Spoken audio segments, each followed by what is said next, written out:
মোৰ ছাত্ৰ-ছাত্ৰীসকল তোমালোক সকলোকে আমাৰ এই চেনেলটোলৈ পুনৰবাৰ স্বাগতম জনাইছোঁ। বহুতো ছাত্ৰ-ছাত্ৰীয়ে প্ৰি বৰ্ড এক্সামৰ প্ৰগ্ৰামসমূহ সুধি আছিলে, গতিকে মই তোমালোকৰ বাবে গোৱালপাৰা ডিষ্ট্ৰিক্টৰ প্ৰি বৰ্ড এক্সামৰ 2024-25 চনৰ ক্লাছ 10ৰ প্ৰগ্ৰামখন তোমালোকৰ বাবে লৈ আহিছোঁ।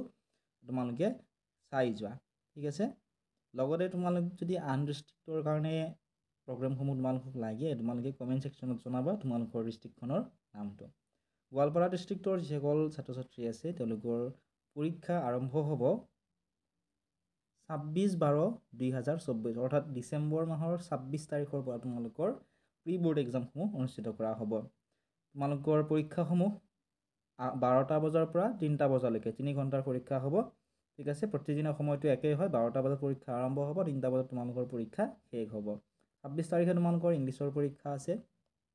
নেক্সট 27 তাৰিখ নাই, 28 তাৰিখ ছেটাৰডেৰ দিনাখন তোমালোকৰ জেনেৰেল ছায়েন্সৰ পৰীক্ষা আছে। তাৰপিছত 29 তাৰিখ নাই, 30 তাৰিখ মানডেৰ দিনাখন তোমালোকৰ আছে ছ'চিয়েল ছায়েন্সৰ পৰীক্ষা। তাৰপিছত চোৱা 31 তাৰিখ 31/12/2024 টিউজডেৰ দিনাখন তোমালোকৰ MIL, অৰ্থাৎ তোমালোকৰ যদি অসমীয়া MIL ছাবজেক্ট অসমীয়া হয় বা বেংগলী হ'লে বেংগলী, হিন্দী হ'লে হিন্দীৰ পৰীক্ষা তোমালোকৰ সেইদিনাখন হ'ব, ঠিক আছে। তাৰপিছত নতুন বছৰ আৰম্ভ হ'ব, সেইকাৰণে 1 তাৰিখে তোমালোকৰ পৰীক্ষা নাথাকে। 2 তাৰিখে তোমালোকৰ পৰীক্ষা হ'ব থাৰ্ছডেৰ দিনাখন, সেইদিনাখন জেনেৰেল মেথমেটিক্সৰ পৰীক্ষা আছে। তাৰপিছত 3 তাৰিখ নাই, 4 তাৰিখে তোমালোকৰ ইলেক্টিভ ছাবজেক্টসমূহৰ পৰীক্ষা হ'ব, অৰ্থাৎ যিয়ে তোমালোকে যিটো ইলেক্টিভ ছাবজেক্ট লৈছা ইয়াৰে পৰীক্ষাসমূহ তোমালোকৰ 4 তাৰিখে হ'ব। এইখিনি আছিল আজিৰ এই ভিডিঅ'টিত।